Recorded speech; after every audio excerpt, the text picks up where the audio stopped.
At 41, she lost her marriage and her money. Then one law rebuilt her whole life. Florence Scovel Shinn taught that no situation, however dark it looks on the outside, can hold a woman or a man captive once the word is spoken with faith. For the word is a wand, and the wand always moves the substance of the unseen into the shape of the seen. And I want you to really receive it. In the book of Philippians it is written, "My God shall supply all your need according to his riches in glory by Christ Jesus." Not according to your bank statement, not according to what your husband left behind, not according to what the divorce papers say you are worth now, but according to riches, glory, and an inexhaustible supply that has never once run dry since the foundation of the world. And when a woman of 41 stood in the wreckage of her marriage and her money, this one verse was the seed from which her entire new life grew. So before we go further, let us speak the word together, because a truth only becomes power when it is spoken. Say this with me. I am the beloved of an infinite supply. I am free from every false belief that held me small. My word is my wand. Again, say it with me. I am the beloved of an infinite supply. I am free from every false belief that held me small. My word is my wand. One more time. From the heart, I am the beloved of an infinite supply. I am free from every false belief that held me small. My word is my wand. Now, before we step into the keys that rebuilt this woman's entire life, I want you to do something simple. Type the words "God supplies" in the comments below. Not as a wish, not as a hope, but as a decree. Because when you write it, you are speaking it. And when you speak it, you are already changing the vibration of your day. The first key is this. Every ending is a hidden door, and Florence Scovel Shinn taught that nothing is ever truly lost. It is only withdrawn, so that something greater can enter. When this woman's marriage collapsed at 41, and her money went with it, she believed for a season that the door had simply closed. But a door that closes on an old room is only the universe insisting you stop decorating a house you were meant to leave. Think of how many times in an ordinary week you have felt this same small death of a door swinging shut, the phone call that does not come, the position you did not get, the friendship that quietly faded, and how quickly the mind rushes to call it loss. When Florence Scovel Shinn taught it is only ever rearrangement, this woman would sit some evenings at her kitchen table, staring at bills that no longer made sense without a second income, feeling the cold draft of loss, the silence where a husband's voice used to fill the hallway, the empty place in the account where security used to sit. And in that silence it was easy, so easy, to believe the story that her best chapters were behind her. But Florence Scovel Shinn taught that loss is never final. In a universe governed by supply, it is only a rearrangement of substance from one form into a better one, the very same way winter looks, on the surface, like the death of the garden, when really it is only the garden withdrawing its life underground to gather strength for spring. This is the first key, because until you believe a door has opened somewhere, you will keep standing at the closed one, knocking, weeping, rattling a handle that was never meant to turn again, while all the while the true door, the golden one, stands quietly ajar behind you, waiting only for you to stop facing backward and turn around. The second key is this. The old self must be released before the new supply can arrive. And here I want to be very clear with you, because this language can be misunderstood. When we speak of the old self dying, we are not speaking of any person dying. We are speaking of a false identity dissolving, a mask made of fear and lack falling away, so the true self, the one already whole, already provided for, can finally step forward and breathe. This woman at 41 had built her entire sense of who she was around being a wife, around a certain income, around a title, a home, a name attached to a man, and when the marriage ended, it felt to her like she herself had ended. She would catch her own reflection in a dark window at night and not recognize the woman looking back, because the woman looking back was still dressed in an identity that no longer had a house to live in. Florence Scovel Shinn taught that self-concept is not a fixed thing carved in stone. It is a garment, and garments can be changed. And yet most people cling to the torn garment long after it has stopped fitting. They keep mending it, keep washing it, keep wearing it to bed at night, out of sheer familiarity, even when it no longer keeps them warm. Think of how she would introduce herself in those early months. Always the same sentence. I used to be married to. Always leading with what she had lost, rather than who she now was. And every time she spoke that sentence, she was sewing the old garment back together with her own words, feeding the very identity that was trying to fall away. Florence Scovel Shinn taught that whatever you keep calling yourself, you keep becoming.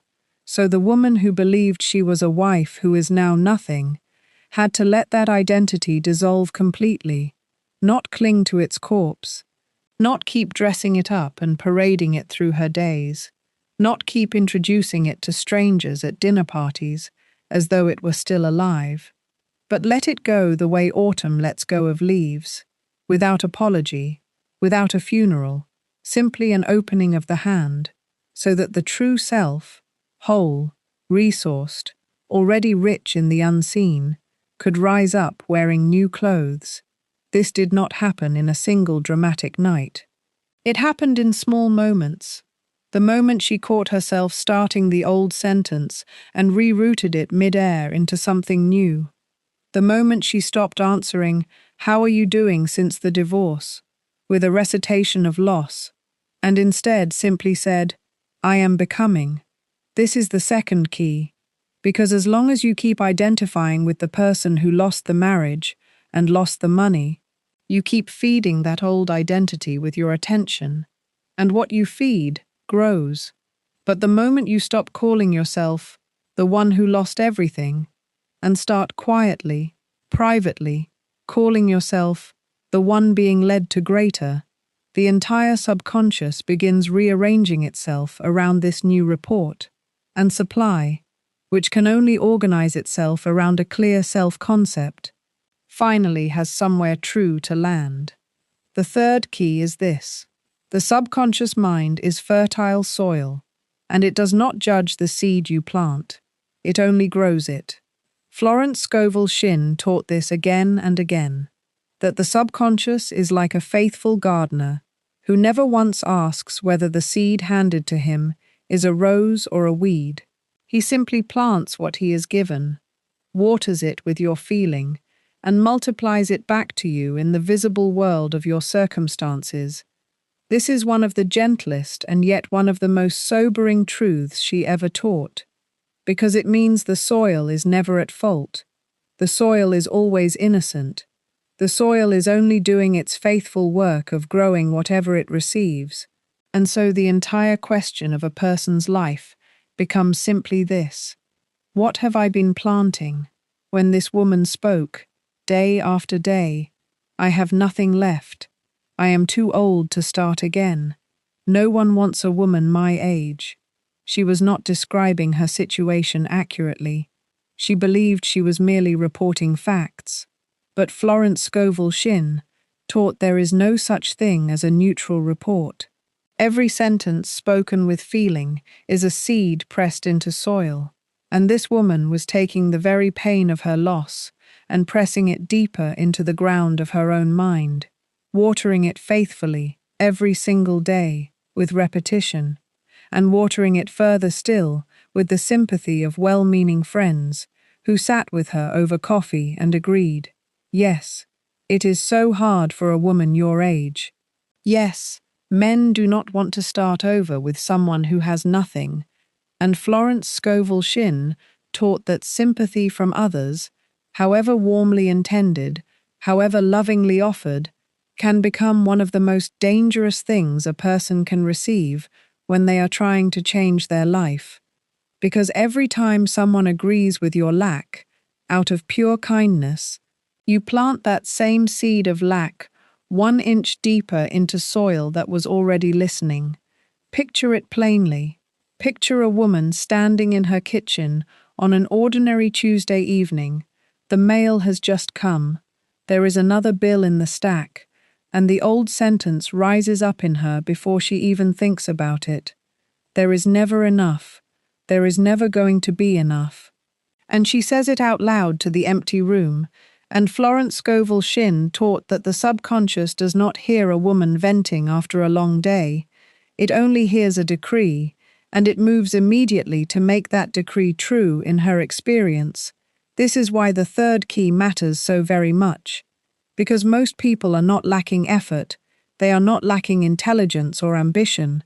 They are simply lacking awareness of the seeds they scatter without noticing. In the quiet complaint over coffee, in the sigh at the bottom of the stairs, in the 2 a.m. thought that says, "It is too late for me now." And Florence Scovel Shinn taught that the words, "I can't afford it," "There's never enough," "It's too late for me," are never harmless expressions. They are seeds, and seeds always come up. This woman had to learn to catch herself mid-sentence, sometimes literally stopping in the middle of a thought, and turning the seed over in her hand before it hit the ground, turning "I have nothing left" into "everything I need is already provided," turning "it's too late for me" into "my true time is right on time," turning "no one wants a woman my age" into "I am wanted, chosen and welcomed exactly as I am." And at first this felt almost foolish to her, like rewriting a sentence no one would ever read. But Florence Scovel Shinn taught that the subconscious reads every single sentence. It is always listening, always taking dictation, and it never once stops to judge whether the new seed sounds believable yet. It simply plants what it is given, and slowly, quietly, season by season, the garden of this woman's mind began to change its yield. The very same soil that had grown scarcity for months began, seed by seed, to grow something else entirely, because the soil was never her enemy. The soil was only ever waiting, patiently, faithfully, for a better seed to be placed in its keeping. The fourth key is this: the spoken word is the wand that moves the unseen substance into visible form, and this is really the heartbeat of everything Florence Scovel Shinn ever taught. She said it plainly: the word is a wand, meaning that speech is not commentary on your life. Speech is creation happening in real time. Most people think they are simply describing their circumstances when they talk.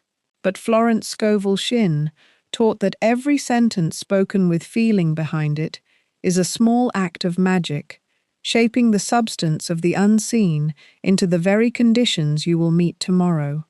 So let us slow down here, because this key deserves to be felt in the body, not just understood in the mind. Think of the mouth the way you would think of a wand in a fairy tale. A wand does not care what it is pointed at. It simply releases its power in whatever direction it is aimed, and the human voice works the very same way. It does not pause to ask whether the words are true forever. It only obeys the one speaking, and goes to work shaping the unseen substance around that decree.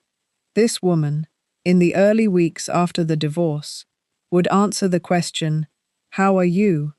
with long recitations of her losses, the empty side of the bed, the silence where laughter used to live, the number in the account that kept shrinking, and each recitation was, without her knowing it, a wand wave reinforcing the very state she wished to escape. Because Florence Scovel Shinn taught that the subconscious mind does not distinguish between a fact you are describing and a decree you are making. It simply hears the words, feels the emotion behind them, and gets busy building more of exactly that. Picture it plainly. Picture a woman standing at her kitchen counter every morning, saying out loud to no one, "I don't know how I'm going to make it." And picture that sentence traveling down into the unseen, like a seed pressed into soil, and the soil, being faithful and utterly without judgment, simply says yes, and begins growing precisely that, more not knowing, more not making it. This is not punishment, this is law. The same law that will just as faithfully grow a harvest of ease the instant the seed is changed. So she had to learn a new way of answering, not a denial of what had happened, never that. Florence Scovel Shinn never taught denial of facts, she taught the transformation of facts through the higher truth spoken over them. The fact of the empty account was allowed to exist, but it was not allowed to be the only voice in her mouth. So this woman began to answer instead, "I am being wonderfully provided for," even on days when the bank statement did not yet agree with her, because she understood that the spoken word plants first in the unseen, and the unseen always, eventually, pushes up through the seen, the way a bulb planted in cold November ground pushes up through spring soil months later, invisible the whole winter, and then suddenly, unmistakably, green. Think of your own mouth for a moment. Think of how many times a day you wave it carelessly, muttering, "I'll never get ahead.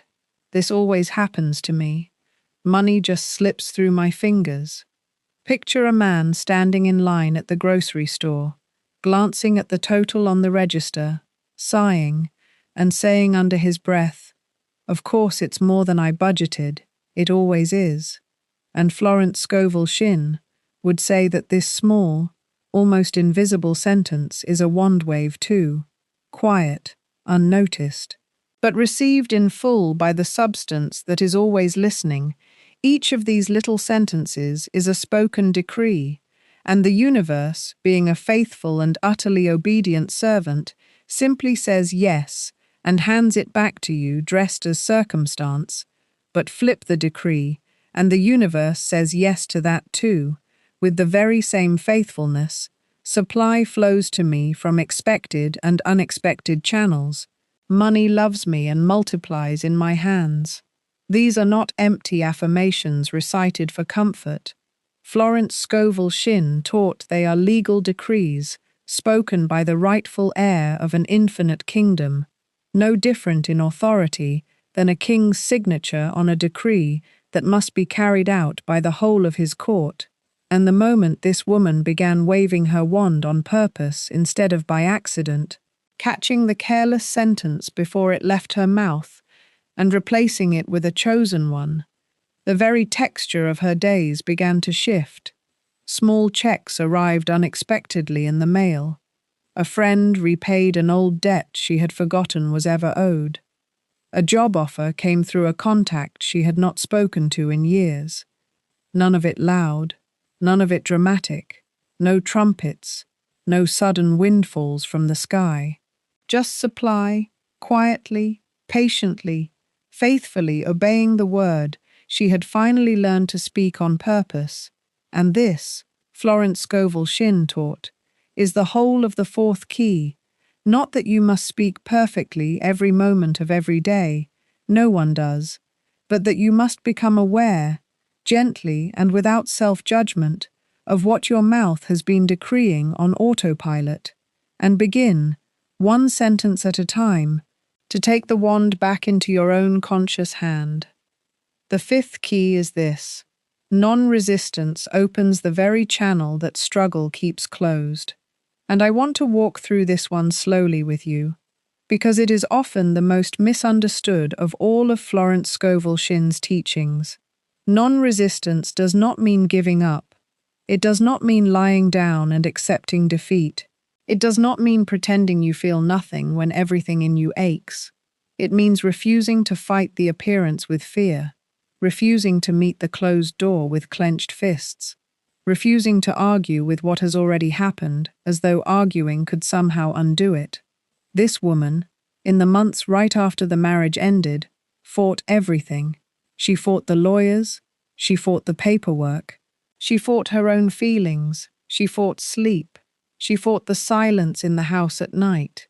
She even fought the calendar itself, dreading the arrival of certain dates, certain anniversaries, certain empty Sunday afternoons.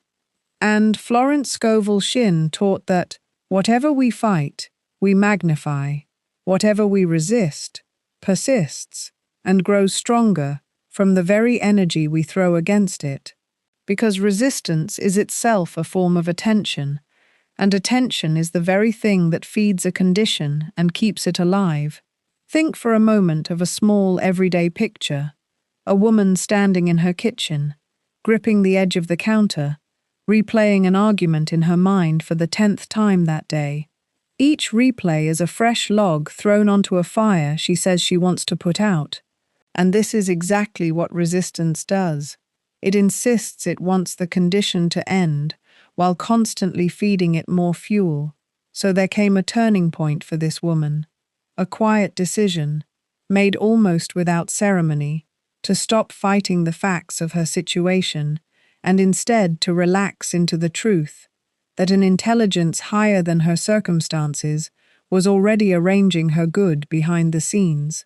This is not passivity, and I want to be very careful here, because the difference between passivity and non-resistance is enormous. Passivity says, nothing will change, so why bother trying? Passivity is a kind of quiet despair wearing the mask of peace. But active non-resistance says something entirely different. It says everything is already being arranged by a power greater than the appearance. Therefore, I can lay down the sword of struggle and pick up the calm of trust. The sword is not laid down because the battle does not matter. It is laid down because the battle was never truly hers to fight in the first place. When she stopped fighting the divorce and simply let the legal process move forward without dread attached to it, letting the papers be signed without her stomach twisting each time an envelope arrived, when she stopped fighting the empty bank balance with panic and instead met it with the quiet decree, supply is now made visible in my experience. Something remarkable happened. The entire tone of her life shifted. Opportunities that had been stuck for months, calls that were never returned, applications that sat untouched, suddenly loosened, almost as though an invisible hand had been holding a door shut, simply because she had been pushing against it so hard. And Florence Scovel Shinn taught that fear is a form of resistance too, perhaps the most common form of all. Fear closes the very channel that faith keeps wide open, and most people do not even recognize their own fear because it wears such ordinary clothing. It sounds like caution, it sounds like being realistic, it sounds like protecting yourself from further disappointment. But underneath all of that reasonable-sounding language is a closed fist, refusing to receive. Think of your own hand for a moment, held tightly closed, knuckles white. Nothing can be placed into a hand like that. No gift, no coin, no key. A closed fist cannot receive anything at all, no matter how generous the one offering might be. Only an open palm can receive. And resistance is the closed fist of the mind, gripping the old hurt, gripping the old fear, gripping the old story, while non-resistance is the open palm, held out quietly, patiently, expectantly, toward the very good that has already been decreed. This woman began to practice, in very small ways, opening her hands literally, at her kitchen table, in the car before driving to another difficult meeting, and letting that physical gesture remind her mind to unclench as well. And Florence Scovel Shinn taught that the body and the mind are always speaking to one another, so a small outer action of surrender can help teach the inner state the very posture of receiving. Over time, she noticed that the days she moved through, with an open, relaxed inner posture, were the very days small, unexpected good arrived. A cancelled bill, a kind word from a stranger, a check that came earlier than expected, while the days she spent gripping and replaying and resisting were the days everything seemed to stall, and this taught her, more than any book ever could, that non-resistance is not a philosophy to admire from a distance. It is a daily, practical hinge upon which the whole door of supply swings open or stays shut. The sixth key is this: gratitude is the receipt that proves the payment has already been made. Florence Scovel Shinn taught over and over that Thanksgiving is not something you do after the good arrives. Thanksgiving is the very act that pulls the good across the bridge from the unseen into the seen. And I want you to really sit with that image for a moment. A receipt. Because a receipt is never written after you decide whether you feel like paying. A receipt is proof that the transaction already happened, that the exchange already occurred somewhere you cannot yet see with your physical eyes. And Florence Scovel Shinn taught that Thanksgiving works exactly the same way in the unseen economy of supply. When you give thanks before the check clears, before the offer comes, before the rent is covered, you are not being dishonest with yourself. You are simply signing for a delivery that is already on its way. This woman, in the leanest weeks after the divorce, when the money had not yet caught up to her new decrees, made a decision that many around her would have quietly called strange. She began keeping a small written list every single evening, just a few lines in a notebook by her bed, and she filled that list not with what had already shown up, but with what she was thanking the unseen supply for in advance. "I thank you for the new position already being prepared for me," she would write. "I thank you for the money already on its way to me now." And Florence Scovel Shinn taught that this kind of gratitude, spoken and written in advance of the evidence, is one of the most powerful decrees a person can ever make, because it declares to the subconscious mind that the outcome is already settled, that the transaction has already cleared in the invisible realm, and now it is only a matter of time before it clears in the visible one too. Think of it this way. Most people withhold their gratitude the way a shopkeeper might withhold a receipt until they see the customer actually walk out with the bag. They wait for the proof before they will admit the sale happened. But this reverses the very law that makes the proof show up in the first place. Gratitude is not applause offered politely at the end of a show once you are sure it was good. Gratitude is the ticket that gets you through the door and into the seat before the curtain has even risen. One night this woman almost skipped her little list. She was tired. The bills were still sitting unopened on the counter, and a tired, discouraged voice inside her whispered that this whole practice was foolish, that thanking the unseen for money she did not have felt like lying to herself. But she picked up the pen anyway, because Florence Scovel Shinn taught that faith is often simply the discipline of continuing to give thanks, precisely when the feeling to do so has not yet arrived. And 3 days after that particular evening, a check arrived in her mailbox that she had completely forgotten was owed to her. An old reimbursement from months earlier that had somehow been delayed, and she wept over that envelope, not because the amount was enormous, but because it proved to her, in black and white, that the receipt she had been writing by hand every night truly had been drawn against a real account.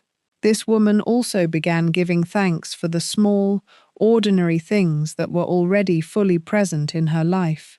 The roof still standing over her head, even in the hardest weeks.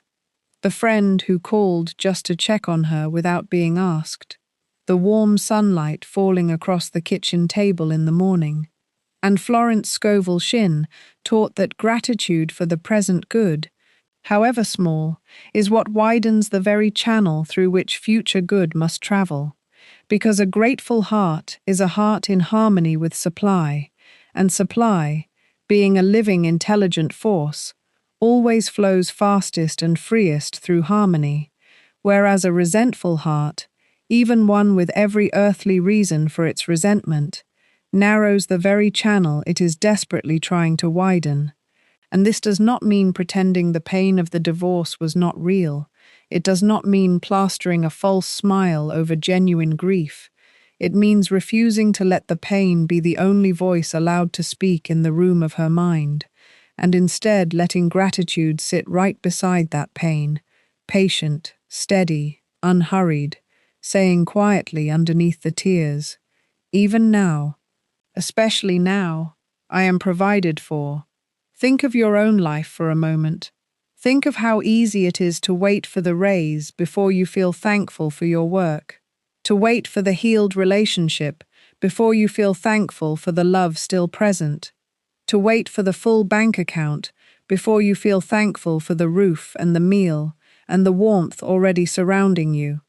Florence Scovel Shinn taught that this waiting is precisely backwards, and that the moment you begin thanking the unseen supply in advance, calmly, steadily, without frantic pleading, you are signing your name to a check the universe has already promised to honor. This is why the sixth key matters so deeply, because a life without advance gratitude keeps demanding proof before it will believe, while a life built on this key simply writes the receipt, trusts the receipt, and then watches, unsurprised, as the delivery finally arrives at the door. The seventh key is this: right action always follows right being, and this is where so many people get the order backwards. They believe that if they simply act correctly, hustle harder, apply to more jobs, chase more opportunities, answer every call, chase every lead, the inner state will eventually catch up and feel secure. But Florence Scovel Shinn taught the opposite order entirely. She taught that being comes first, and right action flows out of right being, the way water flows downhill, effortlessly, without strain, without a single drop forcing itself over the rocks.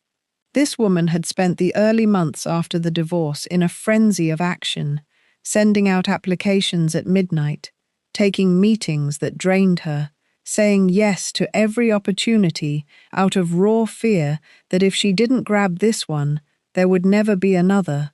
And I want you to picture this with me for a moment, because so many of us have lived exactly this scene. Picture her at her kitchen table at 2 a.m, phone glowing in the dark, refreshing her email again and again, heart pounding, typing out cover letters to companies she didn't even respect, telling herself, "This is what taking charge looks like. This is what a strong woman does." And yet, underneath every single one of those actions was a trembling, unspoken sentence: what if there is not enough? What if I am too late? What if no one wants me now? And Florence Scovel Shinn taught that action taken from fear is never right action. It may look busy. It may look impressive from the outside. Friends may even praise her for how hard she is working, but it is only the spinning of wheels in the mud of anxious effort. A wheel can spin very fast and still go absolutely nowhere. Right action, Florence Scovel Shinn taught, is action taken from a settled inner knowing that supply is already yours, and from that settled place, you move only when moved. You say yes only when the yes feels like peace rather than panic. Think of the compass needle before it settles, how it spins wildly in every direction when it is shaken, pointing nowhere, pointing everywhere, useless in that frantic state. But the moment it is held still, the moment the trembling stops, it finds true north on its own, without straining, without searching. It simply settles, because settling is its nature. And Florence Scovel Shinn taught that your being is exactly the same kind of instrument. When it is shaken by fear, it will point you toward every wrong opportunity, every hollow yes, every action that later leaves you more depleted than before. But when your being is settled in the quiet, knowing that you are already provided for, your very next step becomes obvious, almost embarrassingly simple. This woman eventually learned to pause before every decision, however small, and ask herself one honest question. Does this action come from fear of lack, or does it come from faith in supply? And she began applying this question to everything, not only to the large decisions, but to the small daily ones too. Should I call this person back tonight or wait until morning? Should I say yes to this dinner invitation or rest instead? And each time she asked the question sincerely, the answer arrived with a kind of stillness she could feel in her own chest. Fear had a tight, urgent, grasping quality to it. Faith had a wide, unhurried, almost amused quality to it. And she started trusting the second feeling over the first every single time. One afternoon an offer came to her, a position that would have paid comfortably, respectable on paper, the kind of offer that would have silenced every worried relative, and the old her would have said yes within the hour, purely from relief. But she paused, she asked the question, and she felt that same old tightness, that same grasping. And so she said no, gently, without drama, and 3 weeks later, a far better offer arrived, unannounced, through a contact she had nearly forgotten, one aligned with her actual gifts, one that felt, in her own words, like coming home rather than settling for scraps. And Florence Scovel Shinn taught that this is exactly how it works. When you rest in the being state of already having your good, right action becomes obvious, unmistakable, almost gentle in the way it arrives. You are no longer straining to make something happen. You are simply recognizing the next right step as it presents itself, like stepping stones appearing one at a time across a river, each one visible only once you have faith enough to place your weight on the one before it. And here is the part I want you to carry with you, long after this video ends. Most people wait for the outer proof before they allow themselves to feel settled. They say, once I get the job, then I will relax. Once the money arrives, then I will stop grasping. But Florence Scovel Shinn taught that this order never works, because the grasping itself is what keeps the very thing you want at arm's length. The settled being must come first. The peace must come first. Not as a reward for arrival, but as the very condition that invites arrival. So if today you find yourself refreshing an inbox at midnight, or saying yes out of panic to something that quietly exhausts you, let this be your gentle signal to stop, to breathe, to return to the settled knowing that you are already the beloved of an infinite supply. And from that place, and only from that place, let your next action rise up on its own, unhurried, unmistakable, and entirely right. The eighth key is this: your concept of yourself is the blueprint the universe is constantly building from. And Florence Scovel Shinn taught that no condition can outlast the self-concept that produced it, meaning that no matter how many times you change the job, the city, the relationship, the bank, if the self-concept underneath remains, I am someone who struggles, I am someone unlucky in love, I am someone always one step behind, the same condition will simply reappear wearing a different coat, walking through a different door, wearing a different face, but carrying the same old signature underneath. This is why so many people can leave one difficult marriage only to find themselves, a few years later, standing in the exact same argument with a different name attached to it. And Florence Scovel Shinn taught that this is never coincidence and never bad luck.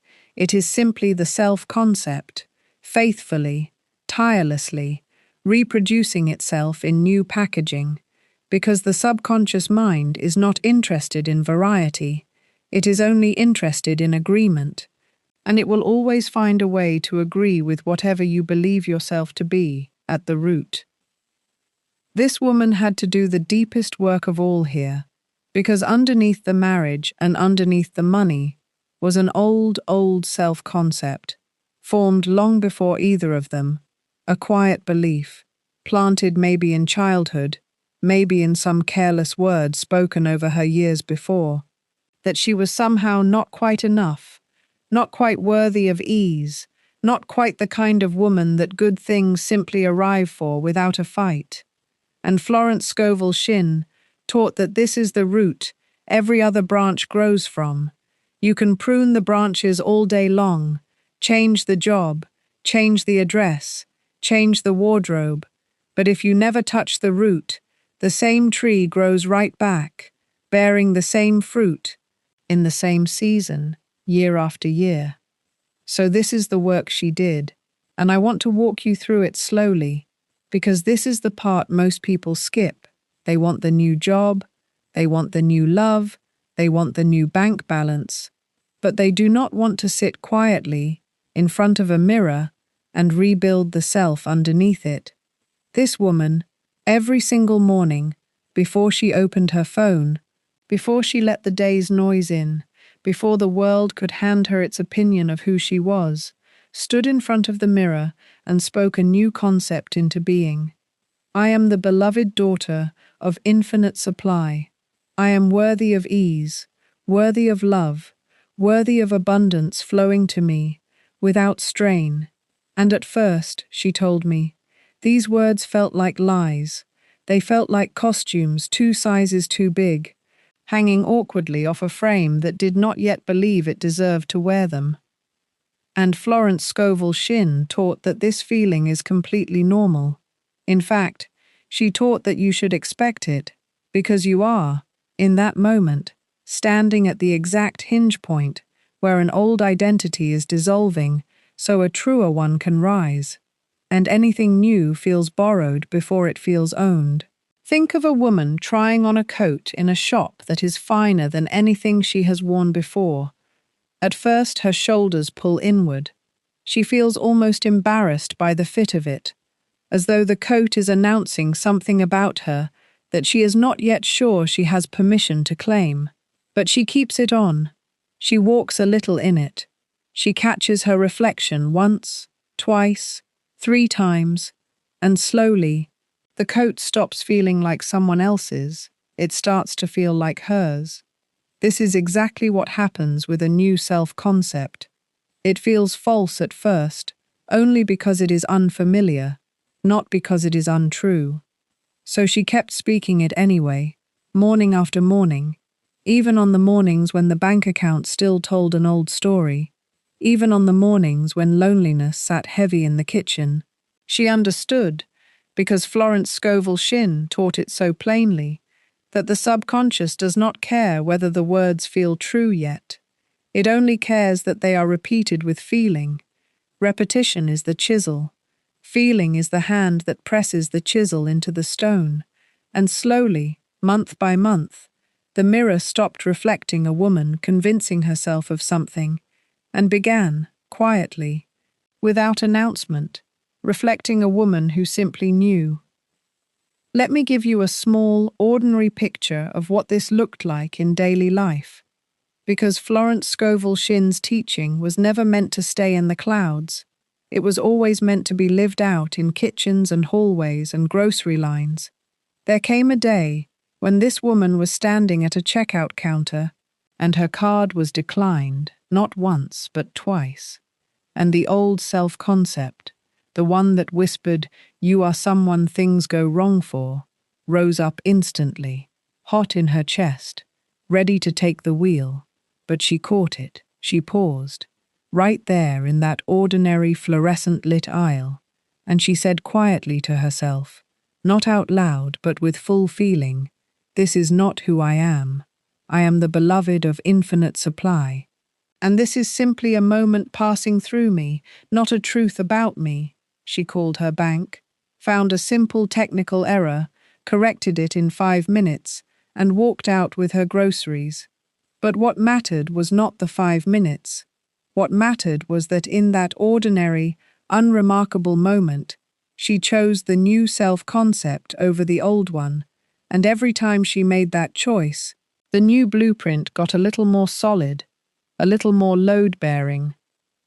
And the moment the self-concept changed at that root level, everything above ground began changing with it. Quietly, without fanfare, the relationships she attracted after this were gentler, steadier, less dramatic, because drama is what an insecure self-concept attracts to prove its old fears right. And the money that came no longer disappeared as quickly as it arrived, because it was landing now in a self-concept finally strong enough to hold it.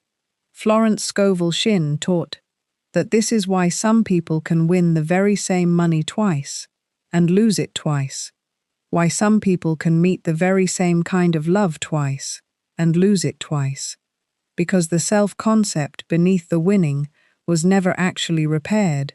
The vessel itself remained cracked, and no matter how generously supply is poured in, a cracked vessel cannot hold what it receives. It simply leaks the good back out through the same old fracture.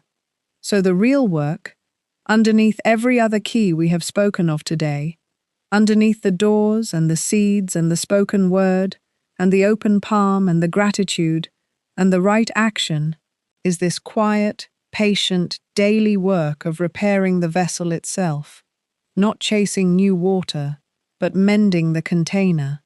Because once the container can hold it, the water always finds its way in. The ninth key is this, and it is the one that ties every other key together into a single unbreakable cord.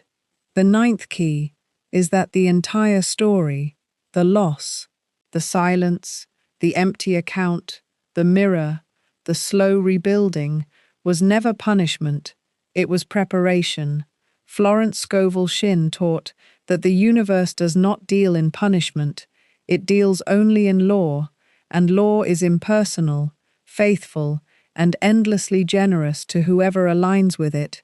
And I want you to sit with that distinction for a moment, because so many people quietly believe, somewhere beneath their conscious mind, that their hardship was a bill coming due for some old mistake, some flaw, some failure.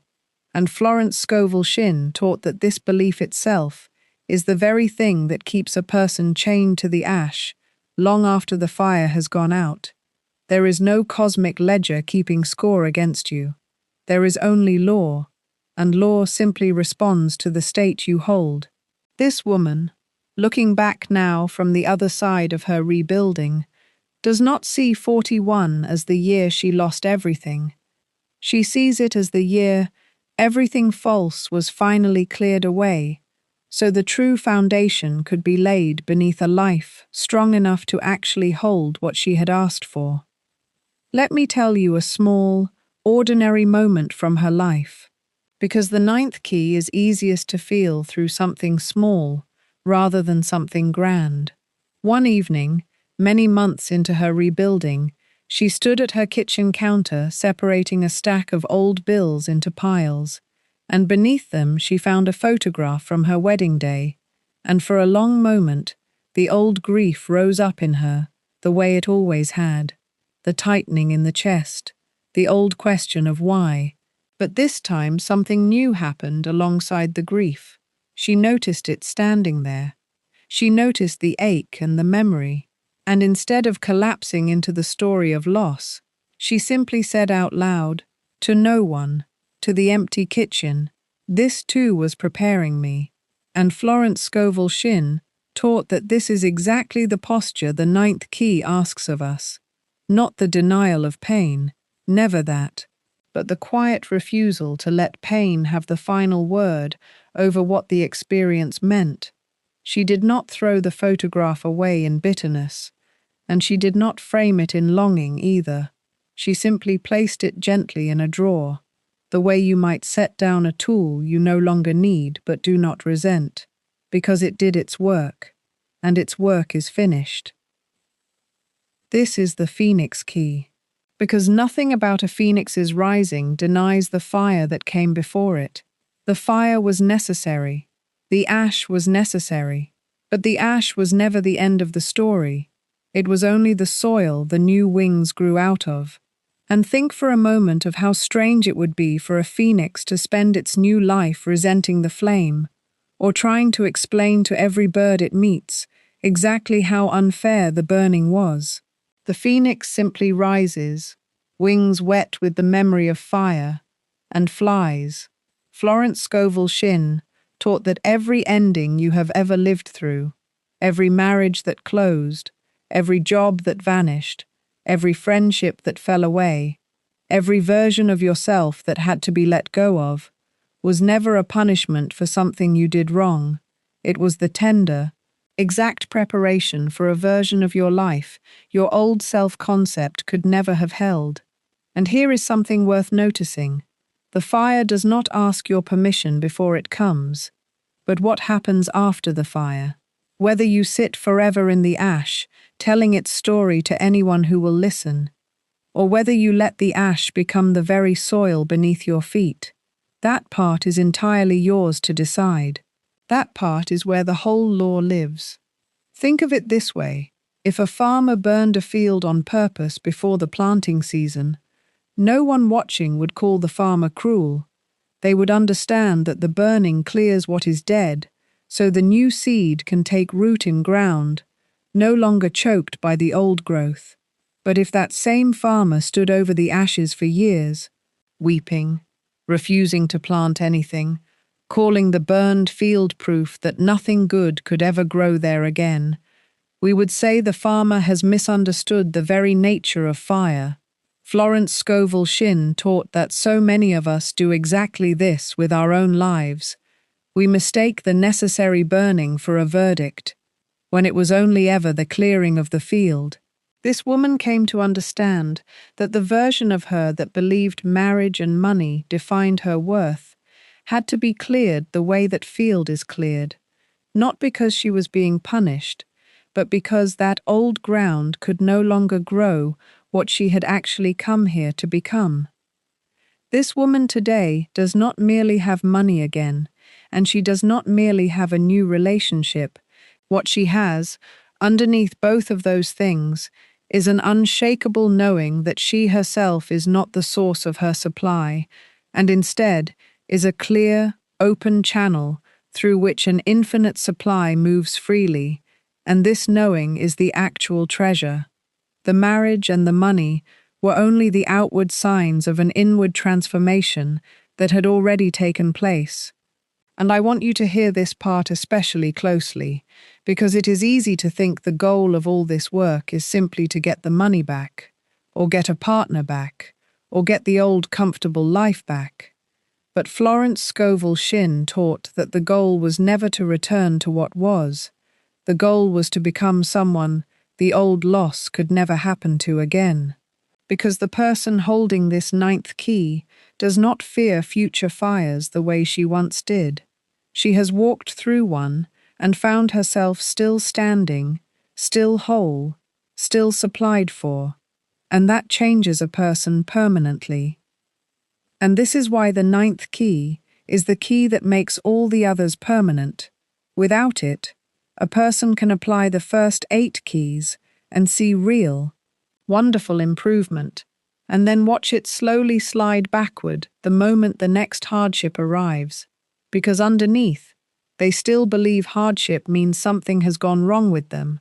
But with this ninth key firmly in place, the understanding that every fire is preparation, and every ash is fertile soil, the rebuilding becomes not a single event, but a permanent way of living, a permanent relationship with supply itself, one that can never again be shaken loose by any single loss, because the person holding it now knows, in her very bones, that she was never the marriage, never the money, never the title or the name attached to a man. She was always, only, the beloved of an infinite supply, temporarily wearing circumstances that came and went like weather, while she herself remained the sky. Here is the whole picture, laid out simply. Every ending is a hidden door. The old false self must dissolve so the true self can rise. The subconscious mind grows whatever seed you plant in it. The spoken word is the wand that moves the unseen into the seen. Non-resistance opens what struggle keeps closed. Gratitude spoken in advance is the receipt for payment already made. Right action flows effortlessly out of right being. Your self-concept is the blueprint the universe is constantly building from. And every fire you have walked through was never punishment, only preparation for wings you did not yet know you had.